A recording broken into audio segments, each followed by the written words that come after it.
Before we begin, subscribe so you never miss another sleepless night. Now, let's begin.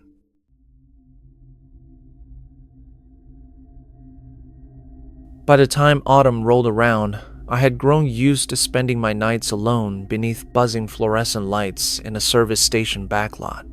Out past the pumps, beyond the Beltline Road and an old feed store with a sun-bleached Longhorn sign, a narrow strip of fencing held back a slope of land with a dozen leaning headstones.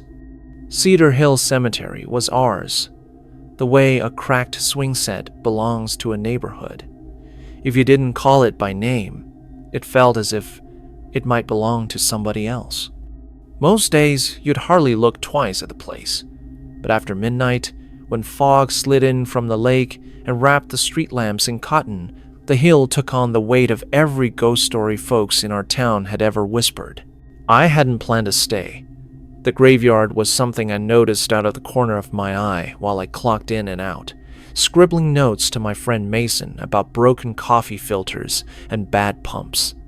My girlfriend Lena slung drinks down at Casey's bar, and she'd swing by to split a burger with me on slow nights. Mason worked the morning shift. I took over at dusk.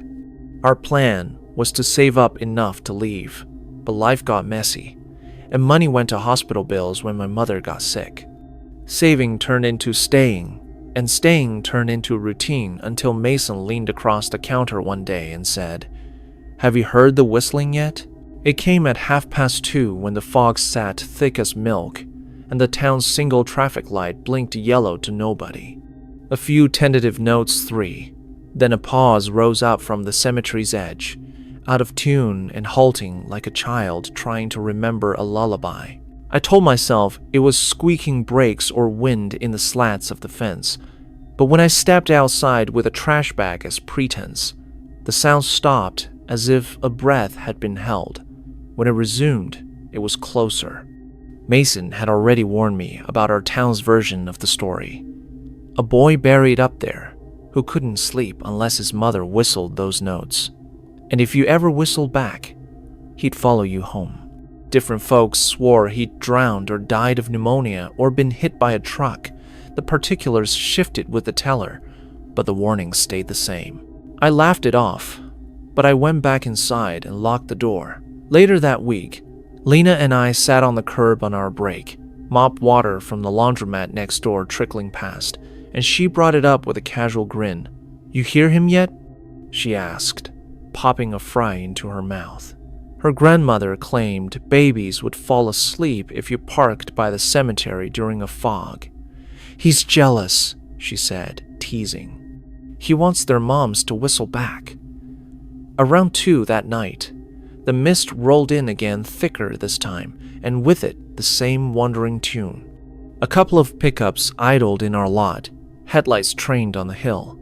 Mr. Hall from the hardware store stood by his truck as if he were at a football game. The whistling drifted from one end of the fence to the other, never louder than a breath at your ear. None of us answered. The following night, the fog was so heavy that the bases of the streetlights vanished. Lena came by to keep me company and dared me to walk up to the fence. Against my better judgment, I followed her across the grass, dew soaking our cuffs. At the chain link, we gripped the metal diamonds as if waiting for a band to start. The tune stopped, and in the fog, we saw not a shape, but a thickness, a place where the white deepened as if something stood there. Lena, braver than me, pursed her lips and whistled 3 imperfect notes. Silence swallowed us. Then the answering whistle came, closer by a fraction, and the fog thickened around a suggestion of a small head turning. Keys clinked. An old man we'd never met appeared with a lantern, moving between the graves without looking down. "Don't answer him," he said, not unkindly. "Not if you want to sleep in your own bed tonight," he explained. In that way, old folks have of explaining without telling, that gates didn't keep out what wanted in, and that some nights weren't meant for questions. We retreated. Back inside under fluorescent lights, we drank 2 strong coffee and tried to laugh off the way the fog pressed against the glass. Lena left around 3. At 4, something tapped on the sliding doors 3 quick, soft ticks like fingernails. In the white beyond the glass, an oval appeared at the height of a child's mouth, a patch of fogged breath blooming and fading. I did not open the door. When Lena texted that she'd made it home, I asked if she was all right. "It followed me down South Clark," she wrote. "It's on my porch. I'm not answering." I told her not to open the door. We stayed on the phone, her whispering about wind chimes moving when there was no wind and the faint jangle of keys outside her house. Eventually she drifted off. Morning came thin and gray. At work, I found 3 more ovals on the glass, where the breath had been, and a small half-moon track in the dust, like a toe dragged across concrete. At Lena's, a cheap toy car sat on her doormat, chipped red paint flaking. We returned it to a child's grave, with other toy cars under a worn stone that read Michael James and nothing more. After that, the whistling didn't stop. On fogless nights, it came from the alley or the empty row between the station and the laundromat. Sometimes it ventured inside, 3 hesitant notes echoing between the cereal and the chips.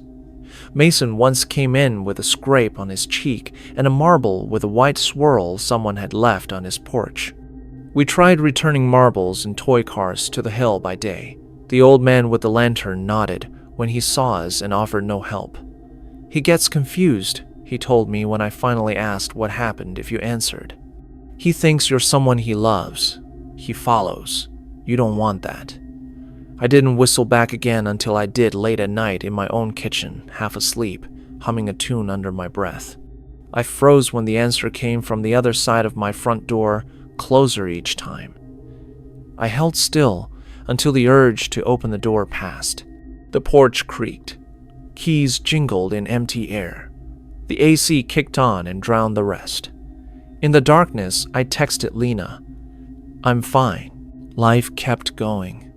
Lena and I drifted apart for reasons that were partly the boy on the hill and partly the way life does.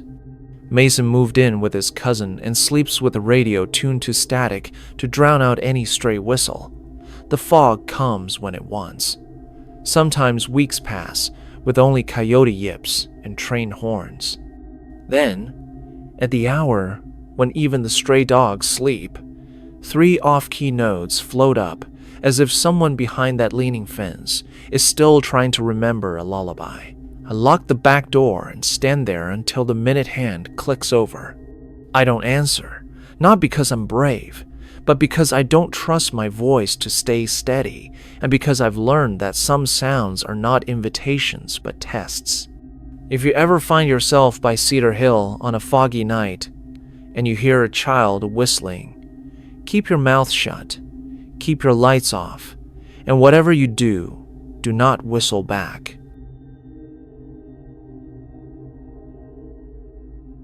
When my father died, Maple Grove felt smaller than ever.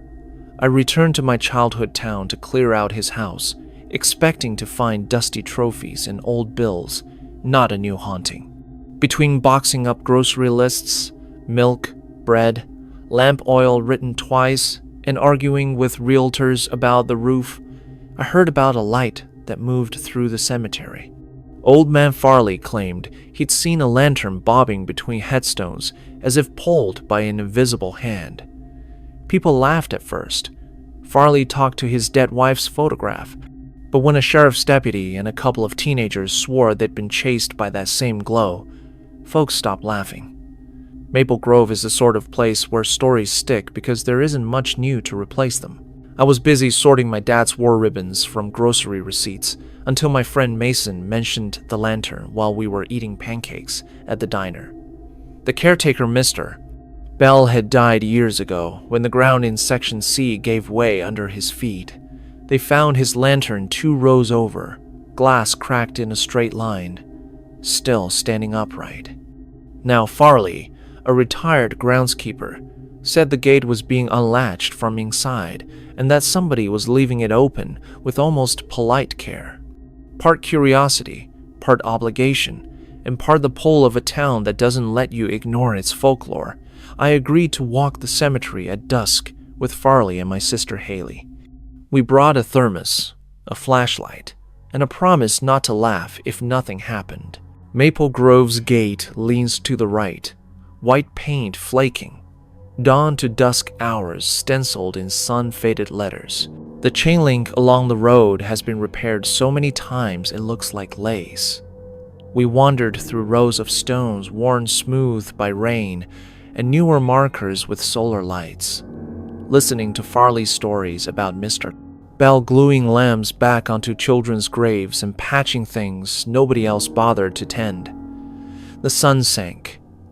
Crickets picked up their argument. The hairs on my arms lifted as the air grew heavy. Then, without preamble, a warm amber light appeared at chest height just beyond the next row. It didn't bob like a flashlight, but drifted steady, a faint suggestion of a handle attached to nothing. It did not stop when Haley called, but swung gently toward us as if it had somewhere to be, and we were just in its way. Farley gripped my arm and whispered, "Don't leave the path." The lantern led us between graves as if retracing an old route. It rounded an angel statue, threaded between cedars, and came to rest over a series of shallow depressions in the grass rectangles you'd mistake for mower marks unless you were looking. It hovered over one, then another, like a teacher pointing out errors. Farley swallowed hard. The county, he whispered, had moved 3 plots last winter because paperwork was wrong. They blamed mud and records lost in a fire decades ago.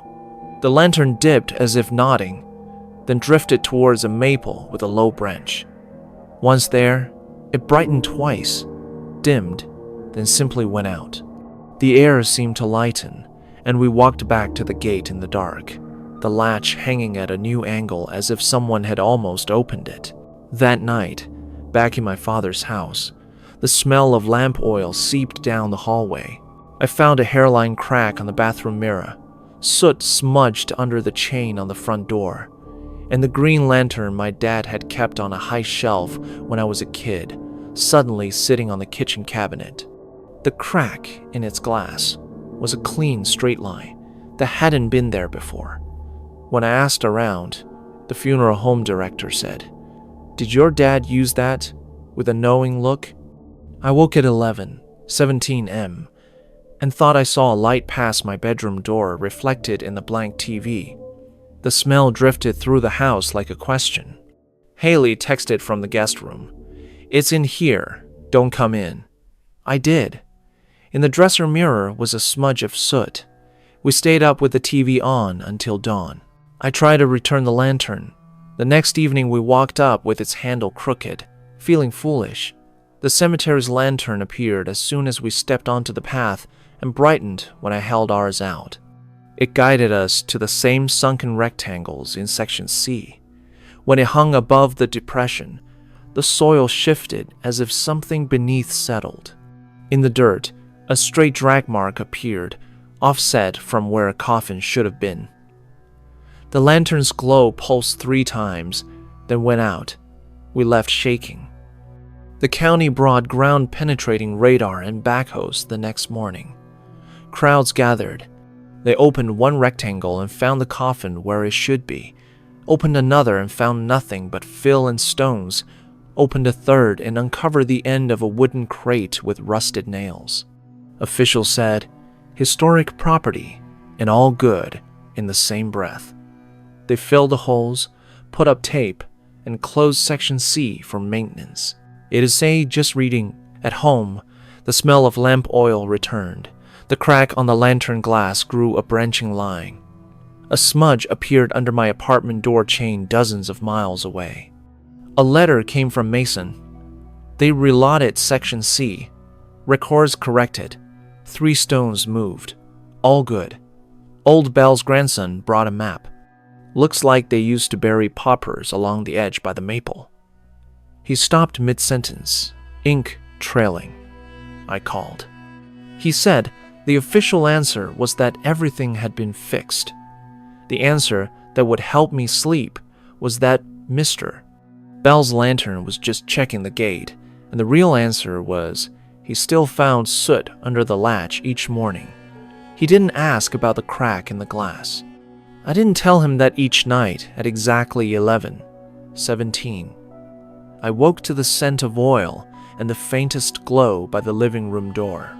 That I'd started keeping a note by my front door that read, "Latch, not for myself, but for whatever might pass," so it would know I'd locked it on purpose.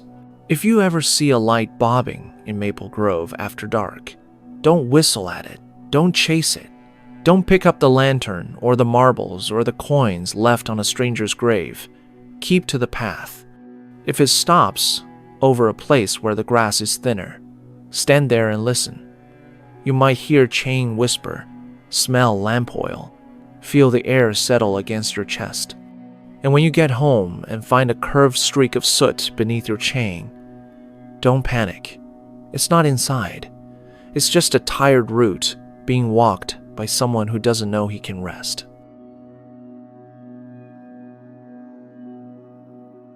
Fairview's Bramble Hill Cemetery has always had a reputation because of the angel that stands guard at its gate. The statue is marble, wings chipped, face changing with the weather, judgmental in summer heat, sympathetic in winter wind. The pedestal beneath it seemed shorter each time I visited, as if the earth were swallowing it inch by inch. I noticed it when I moved back to my hometown to sell my mother's house. Clearing her hoarded church bulletins and birthday cards brought me up the hill for air. The bare ring of dirt around the angel widened after each rain. Gravel poured by well-meaning visitors disappearing, as though the ground drank it. Earl, the cemetery caretaker, said he'd roped it off, but people stepped over ropes to touch angels. Some folks say there's a spring under there. Some say old mine shafts. I say don't park too close and don't bring me any tape measures. My sister Danny hated the statue. It looks like it's tattling, she said. I dreamed of its toes flexing and waking. Records at the library showed the town buying 20 cubic yards of fill for upper grounds repair in 1979, then another 20 yards a month later. A year later, there was an order for grass seed to stabilize Upper Hollow. Miss Keene, the librarian, pursed her lips. People write stories when they don't know how to live with facts, she said, tapping a ledger. Stay with the facts. But facts weren't easy to find. Mason, who had never left town, remembered when kids dared me to lie down in the ring around the angel for 100 seconds, while they put pennies on my eyes like obols for Karen. I had no memory of this, but the cold feeling when he described it made me believe him. Danny and I visited at dusk after a rain. The ropes sagged into the mud. Flowers leaned inward.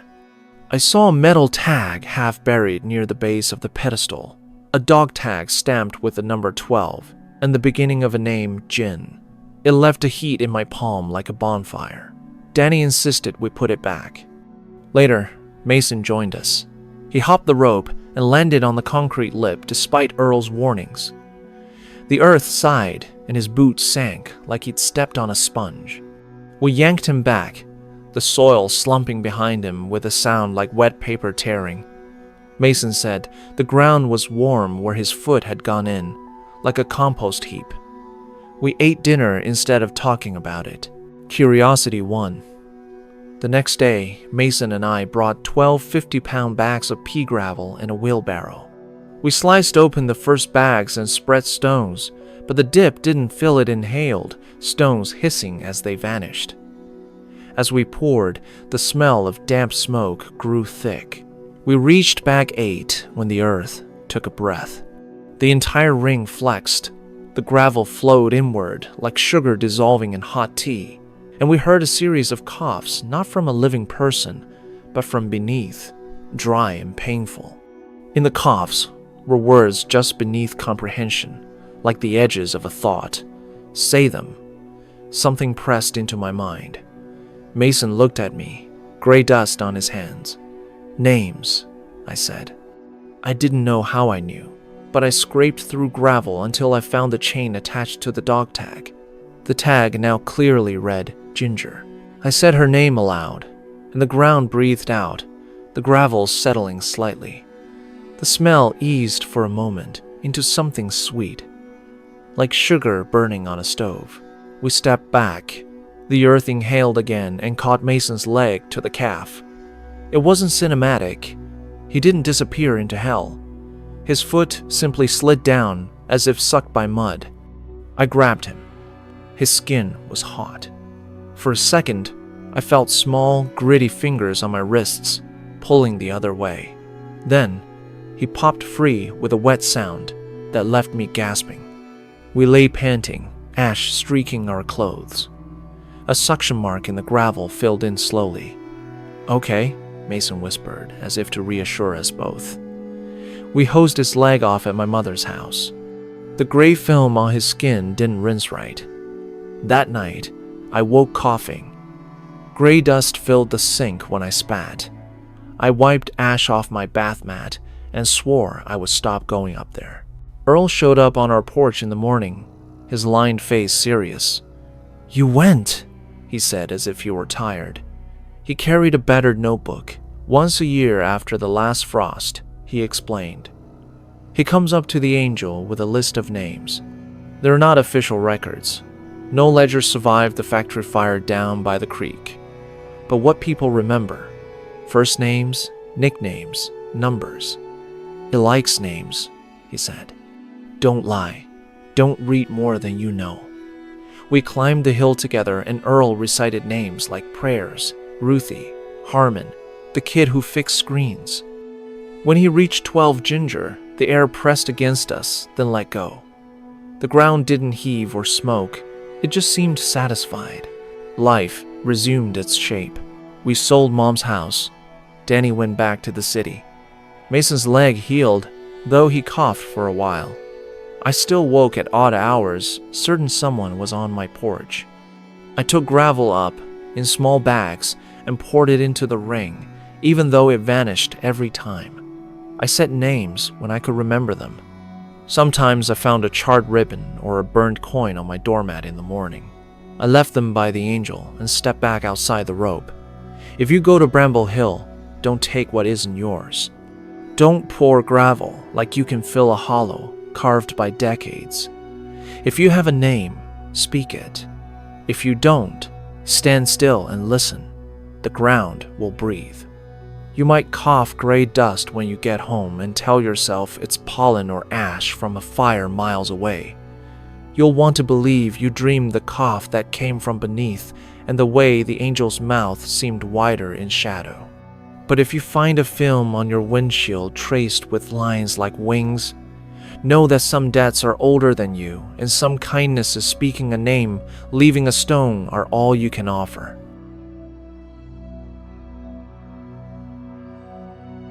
Out by the old sawmill, down a cracked county road that rarely sees a car, sits Millstone Cemetery.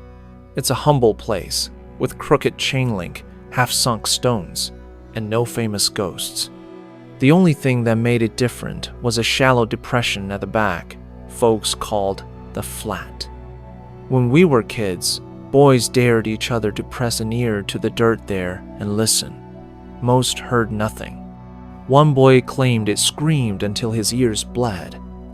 We all rolled our eyes, but by the time I came back to care for my mother, my friends Casey and Maya and I found ourselves bored and nostalgic enough to test it. The night we chose was clear and still. We parked by the ditch, climbed over the sagging fence, and picked our way around sunken graves and spinning pinwheels. Maya carried a cheap digital recorder. "For science," she joked. The flat was easy to find, even in dim light.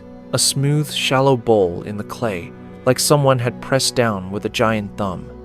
An orange surveyor's flag stuck off to the side, fluttered in the breeze. We stood around awkwardly until I dropped to my knees, put my palm on the warm dirt, and then lowered my cheek. At first, I heard only my own heartbeat and the whisper of grass. Then a low tone steadied beneath everything, rising and falling like breath. It wasn't dramatic. It was just there. A long inhale, a pause, a long exhale. Maya went next. She flinched as if something brushed her ear. "There's talking," she whispered, eyes wide. Not words, just voices far away. Casey took his turn. He jerked up almost immediately. "My ear popped," he muttered, rubbing the side of his head. None of us laughed. The train horn in the distance sounded like a question. Maya placed the recorder on a tripod in the center and we waited. Light swept over us. "Mister." Collier, the groundskeeper, rolled up on an old green tractor. "Cemeteries closed," he said by way of greeting. When we admitted what we'd been doing, he sighed and cut open a bag of garden lime. He walked the rim of the flat, sifting white powder like sugar. "Smell and damp," he explained. "And because it's what my daddy did." He told us the ground would sink another inch after the next rain. "It's been doing that since before I was born," he said when I pressed for reasons. "All that's under dirt isn't dirt." "You think there's just soil down there?" "That's a pretty story. This end of the cemetery sits over an old canal cut in 1911. When the weather and the water hit just right, those clay ribs sing. The ground has its own throat." He didn't say don't listen. He didn't need to. We left, laughing a little, to dispel the unease. But the next day, Maya sent me a spectrogram of the recording. The audio looked like a striped field at night. Under the hiss of wind and crickets, low notes sat at regular intervals. Every so often the bands bent, as if space itself flexed. Days later we returned, drawn by the same stubborn curiosity. We promised to be quick. As I crouched to listen again, my phone buzzed with a text I ignored. The dirt beneath my hand felt warm. We poured more lime. A vibration thrummed through the soil like the shudder of a passing truck on a bridge. The pitch rose. Maya's recorder captured our gasps. And the moment Casey's hand sank into the ground up to the wrist, he yelped. I hauled him back. His hand emerged, coated in clay. A thin crack split the flat, the lime falling in like sugar into a seam. The low tone climbed to a keen, the kind of sound that makes your teeth ache. Collier arrived, his work light throwing stark angles. He slid wooden pallets over the crack to distribute weight. You pull it in with your ears, he said, as if reciting from memory. Everyone always does. Hush. He dumped jugs of water on the lime. The powder clumped, the pitch dropped, and the seams stopped widening. In the audio, this is the moment the screams smear into a single high thread. If you listen with headphones, you can hear something like sand being poured onto a hard surface. Scrape, pause, scrape. At home that night, I lay on my mattress and felt it rise and fall with a breath that was not mine.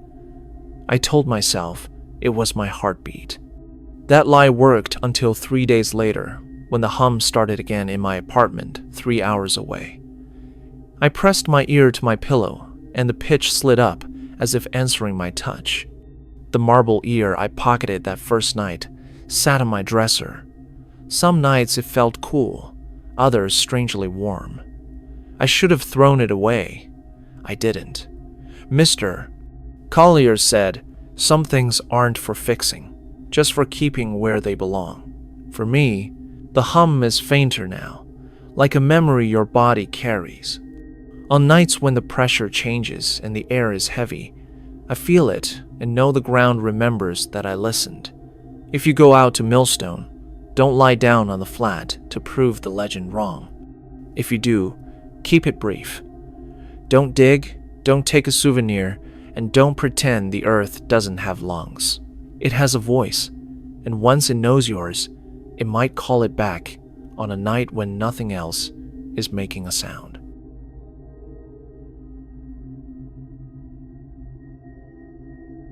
Pine Hollow Cemetery sits at the edge of town behind wrought iron that looks like lace in the morning light.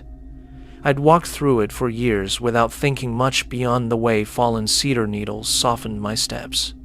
The caretaker, Mr. Ward, lived in a cabin behind the maintenance shed. He was a man of few words, letting the heavy ring of keys on his belt jingle in answer to most questions. He had keys to mausoleums, sheds, old gates, even a glass case in the chapel that displayed antique locks. People called him Keys with affection. When he died one September morning, sitting on a chapel pew like he'd fallen asleep mid-prayer, the ring of keys still hung at his waist. After his funeral, folks began to whisper that Pine Hollow wasn't closing up right. Mrs. Clemens, who walked her dog by the fence each dawn, found the side service gate open with a padlock hanging from the post. Shackle unbroken, but standing wide. Nate, my best friend since high school, cut through after a late shift and heard metal tapping metal behind him like someone searching a ring for the right key. The city hadn't hired a new caretaker yet, so I picked up the job of locking up at dusk for extra money. It seemed simple. Drive the white maintenance cart around, close gates, check latches, throw chains on. The first night I heard a metallic rattle on Oak Lane. I told myself it was the basket on the cart. When I got to the chapel, the pew where Mr. Ward had been found had 3 rust-colored ovals staining the wood. I touched one. It smelled like pennies. At the shed, the padlock wouldn't take the key because a tiny sliver of metal, half a key tooth, had been jammed into it. As I bent to pry it out, the cart creaked and rolled 6 inches on level ground, leaving arcs in the gravel as if someone had tugged it. Somewhere behind me, keys clinked twice, paused, then clinked again. I locked what I could and drove home with my pulse in my throat. The second night, I asked Nate to join me. The chapel smelled like old oil instead of wax. In the thin layer of dust on the display case, 3 tiny arcs were traced, the size of key teeth. As we made our rounds, we saw the handle on the Redding family's mausoleum hanging vertical instead of horizontal. It wouldn't move. The door was still locked, but the image of that handle standing like a saluting soldier stayed with me. Later, back at the cart, my phone buzzed. Nate had gone to check the chapel by himself. "Where are you?" his text read. "Front gate," I typed. "Go to the chapel," I hustled back. The side doors stood open a crack. The brass tag from Mr. Ward's ring, the one we'd found on the pew, was gone. We entered from opposite doors and nearly collided. The tag lay under a pew on the other side of the aisle. When I slid it out, it was blank. We barely had time to register that before the latch on the display case clicked open by itself and the door drifted a fraction. In the beam of our lights, something moved past the glass. Not a person, not even a shadow, but the absence of light shaped like a ring with spokes. It moved as if someone invisible were crossing the room. Keys rattled softly, as if whoever held them was considering which one to use. We backed toward the porch, lights shaking. The sound followed us only as far as the case, then moved toward the side door that led down to the mausoleums. Outside, in the grit blown in by rain, a line appeared as if something narrow was being dragged along the ground, swinging slightly like a ring's weight. Against all sense, we followed. In the tunnel of cedars, the rain sharpened. The handle of the Redding mausoleum stood vertical. The keyhole gaped. The keys were louder now, rattling right at knee height. Nate reached out, and his fingers closed on air so cold he winced. His fingertips were frost-white and smelled of oil. "Okay," he whispered. "Okay, we're done." The ring sorted patiently, the way you riffle through keys without looking. One tooth slid into the keyhole. The handle gave a little, then resisted. A second key tried and failed. On the third, the handle dropped horizontal and the door moved 2 inches, releasing a breath of air that smelled of damp linen and preserved flowers. Of a room sealed too long. "Mr. Ward," Nate said, voice level, addressing the air like it was a person. You kept everything here in order. We'll do it right. We'll lock the shed. We'll fix the tags. We'll make sure no door is left open that shouldn't be, and none is closed that should stay open. You don't have to show us." Silence thickened as if someone were thinking it over. Then the door pushed itself shut. The handle lifted. A gentle rattle followed like the smallest laugh. The line in the grid turned and drifted back toward the main path. We watched it go. We made keys labels by hand the next day's shed, chapel, Reading, main letters crooked but earnest. We replaced the lock on the shed. We checked the display case twice. We found the brass tag on the service gate the next morning with gate stamped into it, as if someone with poor light and less patience had punched the letters. Since then, Pine Hollow has behaved more or less as a cemetery should. Sometimes the handle on a crypt will be vertical when it should be horizontal. We set it right. Sometimes a gate swings silent, even though it creaked yesterday. We oil it anyway. Once, the chapel's display case bore a new smudge shaped like a ring being set down. We wipe it away and pretend our cloths aren't darkened with cold rust. On quiet days when I cut across in daylight, the place is just grass and stone, and the wind rattling the Reese family's chimes. But every so often, especially when shadows braid together and nobody else is on the path, I hear the weight of metal shift somewhere ahead. Not loud, not even close, just there, like a habit left behind. I stop, say, "We got it," and listen. Sometimes, so soft I'm not sure I didn't imagine it, the keys answer with a tiny clink, and whatever door I'm nearest settles slightly, as if relieved. I go home and hang my own keys separately in different pockets. That way, if anything ever follows me, it has to choose which one to lift. Maybe it will get tired and go back to where the only names that matter are stamped crookedly into brass.